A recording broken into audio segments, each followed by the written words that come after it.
but I feel stronger. I made it through the worst year of my life, for real, y'all. And I'm still here and I'm still standing. I'm still standing. Yeah, yeah, yeah. Hey, y'all, and welcome to another episode of the Casey Connector. And I'm your host, Brianna Blocker. As you know, I am a realtor with Kansas City Realty Services.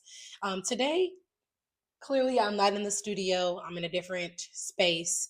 I wanted to just talk a little bit about something that I know a lot of women go through, a lot of people go through. This episode is a little bit more vulnerable than my usual, so I hope this is something that resonates with a lot of you. But I just wanted to talk a little bit about burnout, breakups, and healing.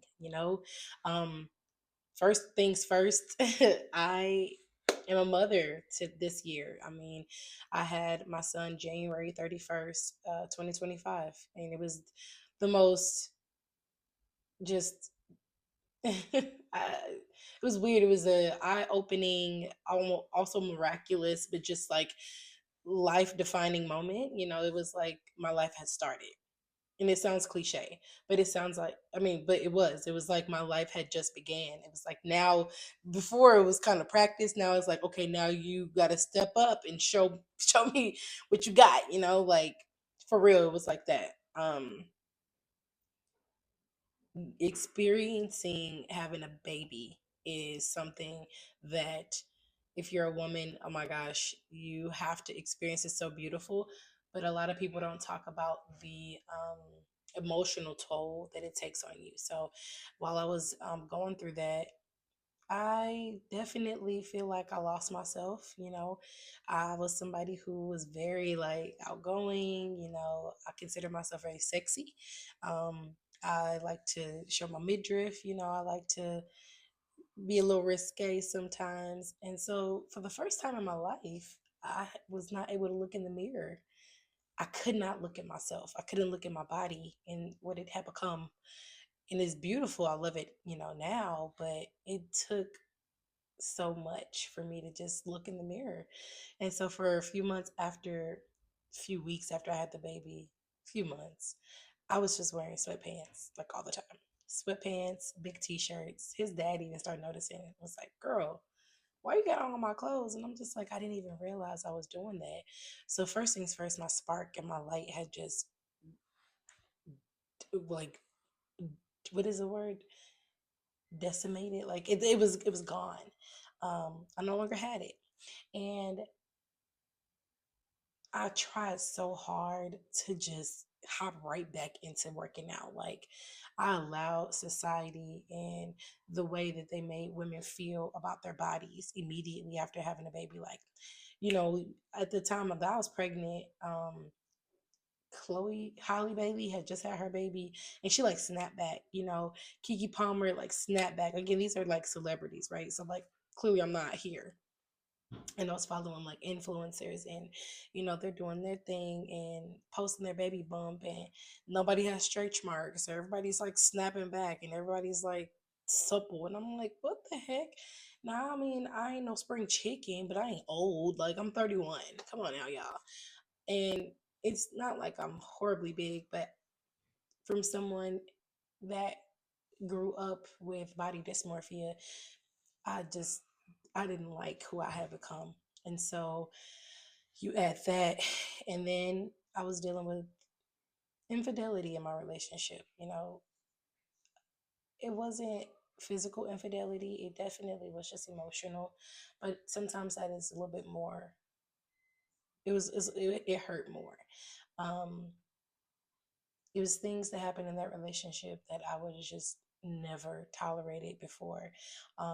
And I tolerated it long enough.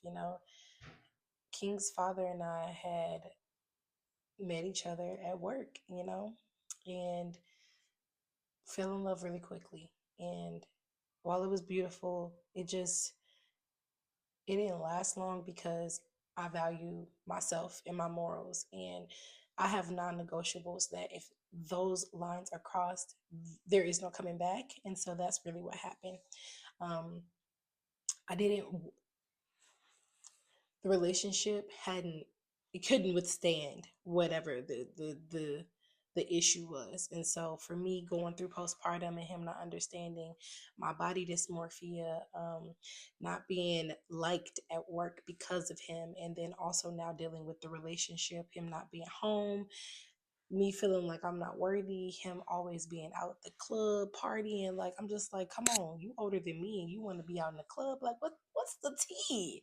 What is the tea? You know what I'm saying? So it was definitely a lot. And a lot of people don't tell you your body physically after having a baby, it hurts for weeks, almost months after having a baby. My body physically hurt. It takes a minute for you to get back to doing the daily stuff that you used to do. And not to mention, my creativity died. Like, it was just a lot of different things that just played a factor. And so from January to like June, I was in zombie land.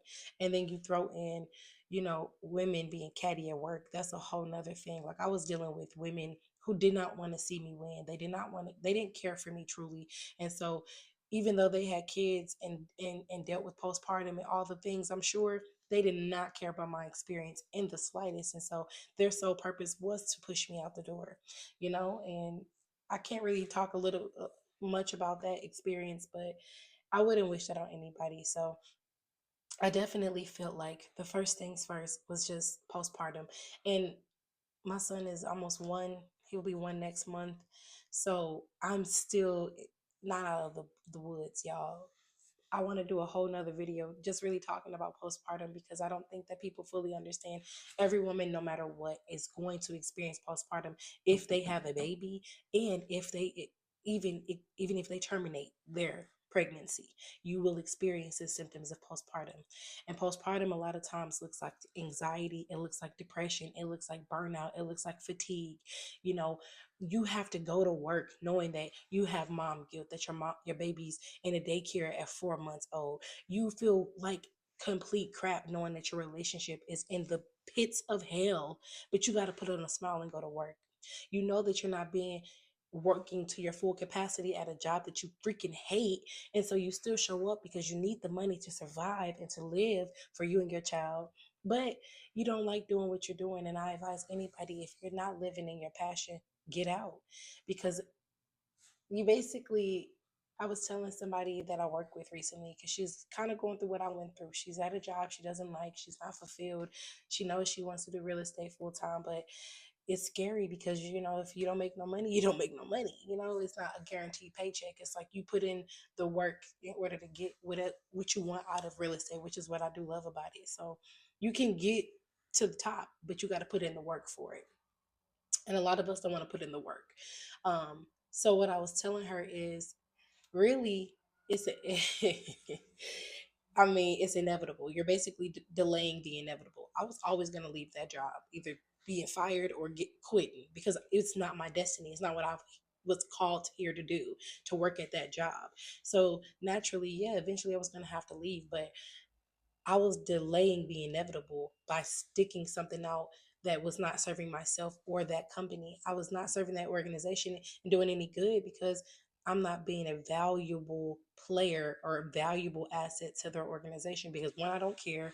I'm on the clock. I don't give a dang. I'm really not doing much. You know what I'm saying? I'm doing just the bare minimum. So I'm not adding value to the organization. They're not adding value to my life, because I'm feeling like I ain't getting paid enough to do what you want me to do anyway. And if you want me to do that, you're going to have to pay me more. You know what I'm saying? Whereas when you work for yourself, you kind of like, I got to do a lot for free sometimes, or even at first in the beginning. And so I think a lot of us are relying on the false sense of protection. Job security is not real. Fight me. I don't care. It's not. I had job security, right? In my mind, it just October 22nd, crybaby crying because I couldn't get up and go to work, my job security, and 2 weeks later got fired. These same people knew about my postpartum, same people knew about my abusive relationship, same people knew about my baby being sick in the hospital. Actually, my baby was sick in the hospital that day that I got fired. Do you think that they cared? No, because they had to do what was best for them.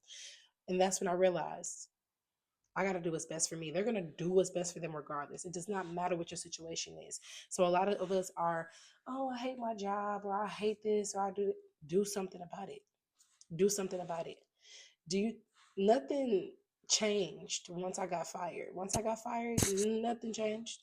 Only thing that changed was my environment. I bossed up. I look cuter. My smile is bigger. You know what I'm saying? I'm happier. And the minute I banked on myself, nothing stopped. Bills are still paid. Money's still flowing through. In fact, I was like so determined after I got fired. I was like, listen, I have to get my first deal before the new year. I'm not like I got fired November 6th. I was like, I need to get a listing that week. Didn't get it that week, but my first closing is in January and it is December 30th. So kudos to me. It took me a month to get my first client. And then, it realized, like, made me realize, I was like, wow, I had my license for 5 years and I have been a part time agent for 5 years because I was afraid that if I didn't have a job security, right, that protection, that I would be SOL. The minute I got fired, found a client that next month. I mean, it was somebody I've been in communication with, but it's like that next month. When you have a plan, you're protected. So when you fail to plan, you plan to fail. What that means is I had a plan. I had a feeling. I'm also very intuitive. A lot of times people don't tell you or teach you as a woman how to tap into that intuitiveness. I was always intuitive, but I never tapped into it fully. After I have it king and just like isolated myself a little bit, I really became a hermit this year. But a part of becoming a hermit and really just kind of taking that time to just be alone with God is I trusted myself a lot more. I heard God a lot more in my ear. Before, I could only hear the noise. I could only hear my, ex. I can only hear my friends. I can only hear my mentors. I can only hear my, all these people in my ear. The minute that I stepped away from the noise and went into seclusion, and not necessarily isolation by myself, because, like, again, I said I was with God, I was in the Word, I was prepared. I was already thinking, hey, if I got to leave this job, what's going to be the next step? If this job lets me go, what's going to be the next step? I already knew, thank God, I had my real estate license. If you're somebody out there and you're not thinking about your next steps, even if you're somewhere where you're comfortable, that's actually when you need to start thinking about it, because complacency is what gets us in trouble. We get comfortable and then we stop growing and then we get bored and then we get depressed and then it's a cycle, right? I don't think that there's no destination that you need to get to, but there is nowhere that you need to stay either. You always should be elevating. I always tell people every couple years I reinvent myself. And it's funny because I used to have a friend that would always be like, man, every year you like glow up, you look different, you look like you you boss up every year. I do. And that's not for no reason. I think that you should always be reinventing yourself. You should always be doing something that you love. You should always be doing something that challenges you. That's why this year is my year of yes. I'm gonna put a clip of my vision board, but this is a vision board that I made on Canva. And this year I decided to do it a digital copy because I'm digital. Like, I have an iPad, a computer, phone. Like, I'm always on my phone. I need constant reminders of the things that I set my goal, like my mind on. So my goals need to always be in my face. And because I'm a creative, I'm like, what creative way can I make my vision plain to me that I can see it every day? That's appealing. And what better way to make it a screensaver? So now I know that this is my year of yes. I know that I'm going to be a new investor. I know that my finances will rise. I know that I'm going to be catching a bunch of different flights this year, and I know that I'm going to elevate. Another thing that I think a lot of people don't talk about enough is burnout. I think that we've all experienced it. I think that Black women, especially, we know how to operate through it, meaning we can be extremely fatigued, depressed, have anxiety, and just fight, like, work through it. uh, for me, burnout didn't just look like being tired, right? It looked like waking up and feeling like I was constantly behind. I didn't feel organized. My thoughts were all over the place. Even when I was doing everything that I could, it just looked like I was pointing at other people and just not myself. Like, I was on a hamster wheel. And that's how I felt at work. I'm like, I'm constantly pointing to these people. Or like earlier this morning, I was thinking of it in a way that essentially I was letting people cut in front of me, like, oh, you can go in front. So I'm letting you get closer to your dreams and goals while I'm pushing myself further behind. And I had to get out of that. And that could be with clients if you're an entrepreneur. That could be with your family if you're like the most emotionally sane one and like the one that they dump on. That could be in friendships, relationships. Like just don't work yourself tirelessly to the point where you have nothing. And I think I was getting to that point.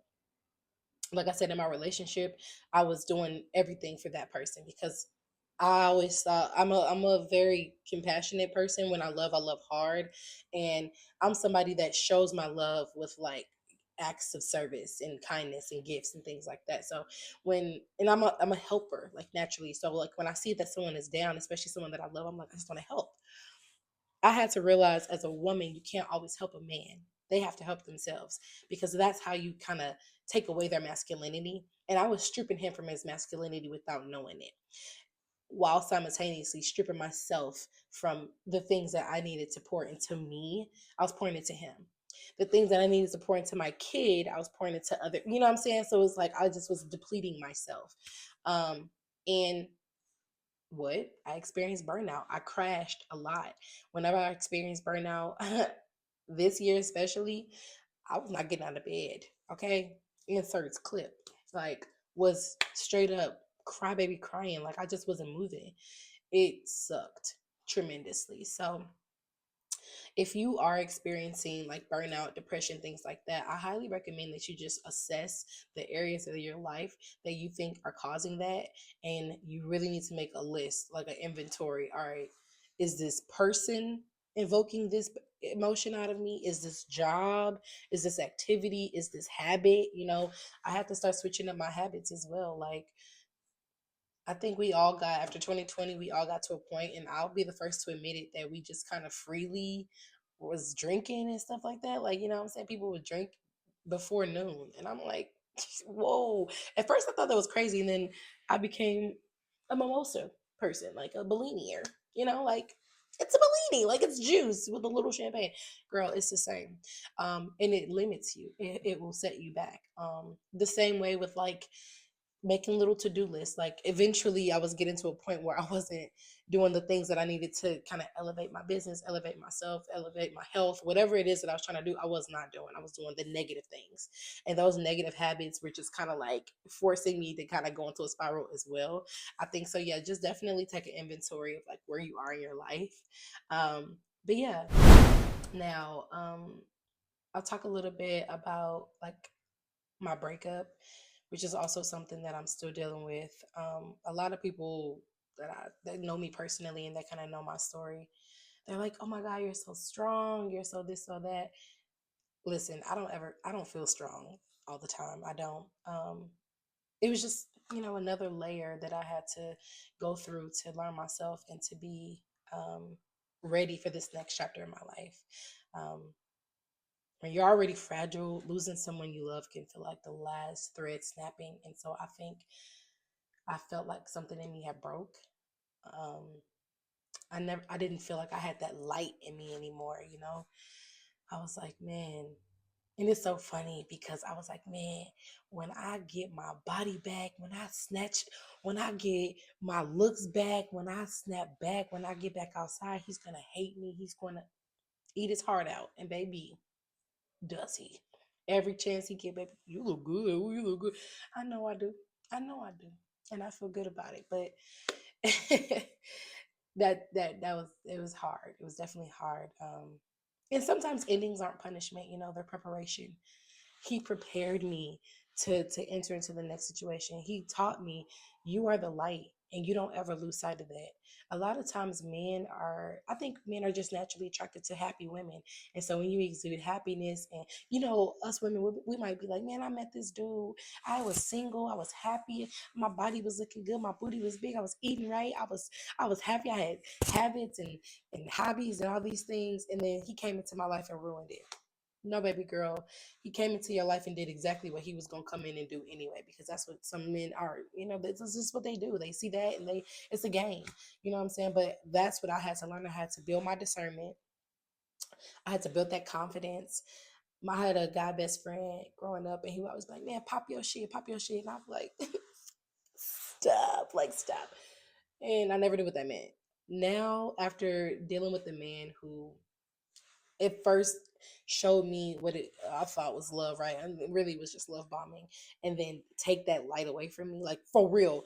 I heard this girl say some men literally rob women of their good looks.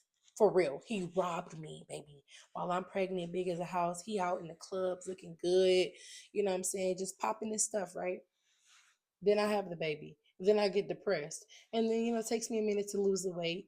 And I go, yeah, postpartum and all these different things. And he's dealing with his issues. And I'm just still being there and still being there and still being there. Not doing that no more.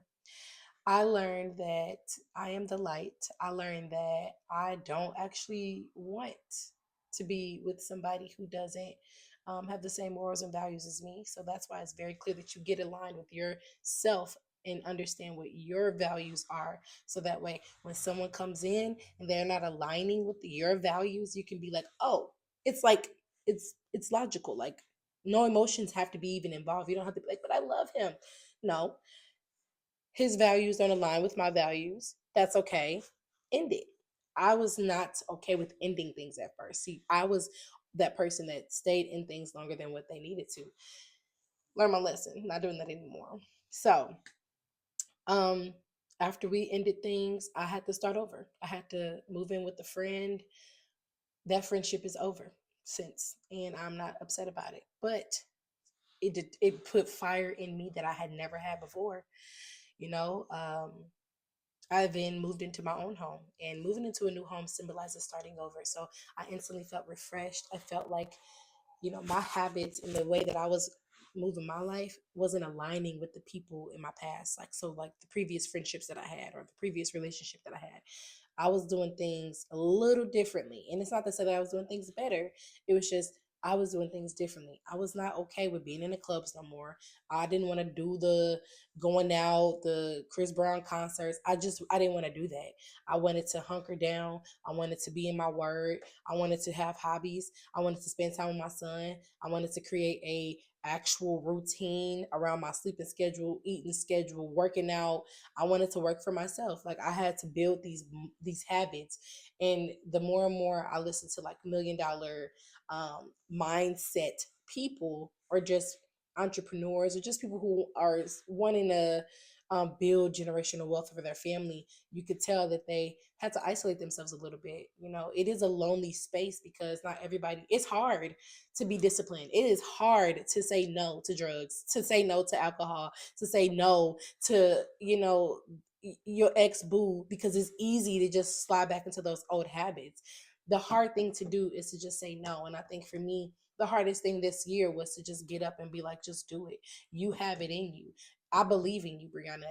And it's funny because this year feels different to me. Like I've said these things to myself before, but you just know when you know. There was a time in my life, I think 2018, 2019, where I was like 180 pounds, which is not even that big, but in my head, I was like 500 pounds. Like I was a 1,000 pound sisters. Okay. Call me Tammy. Um, Something in me was just like, I got to make a change. I seen a picture of myself. I didn't like it. Something in me, literally, it was like a switch, and I lost like 30 pounds, and I looked amazing. I felt amazing too. Say that to say, when you know, you know. And I think that switches it turned on in me again. So yeah, I literally this year, like I said, after experiencing the postpartum, the depression, the anxiety, the burnout, the breakups, I decided to get into therapy. Therapy was a major game changer for me. Once I got into therapy, I began to have better routines. My energy was a lot better. I started to ask myself certain questions, especially when I was interacting with people. And a lot of times, oftentimes men, because that's who I struggle with, building relationships with the most. But I would ask myself questions like, how do I feel after this experience? Like, what is it that I need from this? Or does this make me, happy? So yeah. And I realized that peace isn't found in other people. It's something that you build inside yourself. So it's definitely something I had to learn to build within, so that I can exude it and I'm not looking for it in other people. Now, with the friendships that I've outgrown, Whew, that was a tough pill to swallow for me, only because I feel like a lot of the friends that I've had, I'm not from here. I'm currently living in Kansas City, Missouri, but I'm from St. Louis. And the friends that I met when I first came to Kansas City have back in 2017 have been the same friends I've always had. And it's about to be 2026. So to lose them now, especially at a time in my life where I feel like I'm like life has started. Like I have my son now. I'm working for myself now. Like I'm really an adult out here. I'm out here trying to get a dollar, like for real. But it was tough. But again, realizing how do I feel with them not being in my life? Did it change anything? Did it move anything forward? Like how were they when they were in my life? Like what was the reason that they're no longer in my life? That's another thing too. You know what I'm saying? So um, I just learned that alignment is louder than loyalty. I love my people, but I just can't shrink to stay connected. You know what I mean? I want friends who hold me accountable, who speak life into me, and match my energy. Like if I'm out here trying to get a dollar, you need to be trying to get a dollar too. If I'm out here trying to be an influencer, baby, where's your camera? I just I have a friend Valerie. She's in New York right now. Every day I miss her because I'm like, I need a Valerie here. I need somebody that's gonna be in the office in the field with me every day, holding me accountable, telling me, yes, girl, even when I don't feel like it. But now I have to be there for myself. And hopefully I can get a team up under me and I can be there for them. But I mean, if that just means fewer people in my circle, so be it. I'm okay with quality over quantity. Okay. Now for the glow up. Okay. On the other side of things, like I said, I had my baby January 31st, 2025. It's December 30th, 2025. Literally almost a year later. Okay. And I'm just now getting to this space. And I know that it's only going to go up from here. Oh, I can't wait. I'm about to be 32 literally in like 3 weeks. And one thing I'm ready for this rebrand. I'm ready for this year to just show myself what I'm capable of. So I'm excited. I feel so much lighter now. I don't feel perfect, but I feel stronger. I made it through the worst year of my life, for real, y'all. And I'm still here and I'm still standing. I'm still standing. Yeah, yeah, yeah. See, I'm weird. Whatever. I'm learning to celebrate the small wins too. Some things that I've been keeping to myself that I probably should be a little bit more transparent about is God's grace in my life every single day. It's funny. My son's daycare is always like, I love them so much. They are a Christian based organization as well, but every time, I'm telling you, y'all, I be on my hands and knees like, God, I don't know where this money gonna come from to pay for this, because this it's not cheap, y'all. It's like $1,000 a month. So I just be like, God, I don't know where this money gonna come from, and I swear to you, I can't make this up every single time. I'll pray and the balance is down to zero. Hey, God just put it on our hearts to like take care of the next 2 weeks. Like God is and continue to do that, God. That's why you got to be connected with the big man upstairs. I'm telling you, he will work on your behalf every time. I'm gonna die on that hill, okay? So, but along with just learning to celebrate the small wins, I'm definitely protecting my peace like it's sacred, because it is, baby. Okay? And saying no without guilt. If I don't feel like it's a big fat no, no, you can't. No. Yes, I would say no in a heartbeat. And this season taught me that elevation doesn't always feel glamorous, baby, because whoa, I've been in the field. Let me tell you, it's not cute. Okay. And sometimes it looks like tears. It looks like therapy. It looks like tough goodbyes. Okay. I cried a lot of tears this year. A lot. I probably could swim to Africa with the amount of tears. I would have to take a boat because that's how many tears we had. Okay. That's how many tears I shed this year. Therapy sessions, baby. Oh my gosh. Shout out to you, Michaela. And yeah, the tough goodbyes. Did it suck to say bye to my son's father? Absolutely, every day. But I'm going to choose me before I choose you every day of the week. Did it suck to say bye to my best friend since high school? For sure. But if it means my happiness over yours. And did it kill me? Did it kill me to know how much I really love you? Yes, it killed me. I miss my friends all the time. But I, that's okay. It also looks like peace, purpose, and power. And I'm stepping into that. So if you are on your own version of that right now, uh, keep going. I mean, it's not easy, but it's so much better on the other side. I promise you. I promise you I wouldn't go back to those days. I'm so much happier here. And the quickest way to get here is to let the past go. So if that job is ticking you off, it's easier to just go ahead and say bye to it now. Have a plan first. Get your other job secured first. But the version of you that's on the other side of this, she's waiting for you.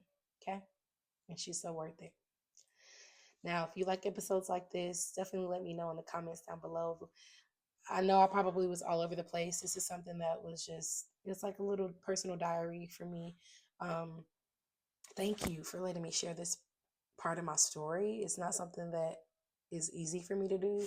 I don't really like talking about, you know, abusive relationships, and I don't really enjoy talking about postpartum, but I think it's important to talk about these things because someone else out there can be going through the same thing, and if I can be a voice to the voiceless, okay, if I can share a story with somebody who thinks that they're alone, I would gladly do that. So I hope it reminds someone out there that you can be breaking down and breaking through at the same time, baby. Okay?